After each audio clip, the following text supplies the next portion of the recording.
Arestado sa Parañaque ang isang lalaking nagpapanggap umanong tauhan ng NBI na ang modus daw, takutin ng mga biktima na may hit o watchlist entry sa ahensya.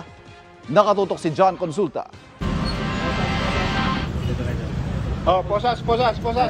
Agad sinunggaban ng mga tauhan ng National Bureau of Investigation Anti-Organized and Transnational Crime Division ang target nila nang makumpirmang hawak na niya ang marked money. Nakasuot pa ng NBI jacket ang 70 years old na suspect na si Wilfredo Reyes. Nahuli si Reyes itong Biyernes sa labas ng isang kainan sa Parañaque nang tanggapin niya ang pera sa kanyang biktima. Ayon sa NBI, nagpapanggap ang suspect na isang mataas na opisyal ng NBI. Di umano, tinatakot niya ang mga biktima na meron silang hit o nasa watchlist ng NBI. Kunwari, tutulungan niya yung ating victim na maalis ang isang hit sa NBI clearance. Pero peperahan lang niya ito.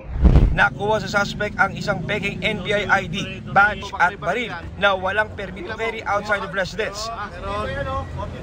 Naglabas din ng certification ng NBI na hindi nila empleyado ang suspect. Patong-patong na reklamo ang kinakaharap ng suspect na sinusubukan pa naming kunan ng pahayag. Inaalam na ng NBI kung mayroon pa bang ibang mga biktima sa ginagawang modus operandi ng suspect. Para sa GMA Integrated News, John Consulta, nakatutok 24 oras. Mga kapuso, patuloy na tumutok sa mga balita. Mag-subscribe sa GMA Integrated News sa YouTube. Sa mga kapuso abroad, samahan nyo kami sa GMA Pinoy TV at sa www.gmanews.tv.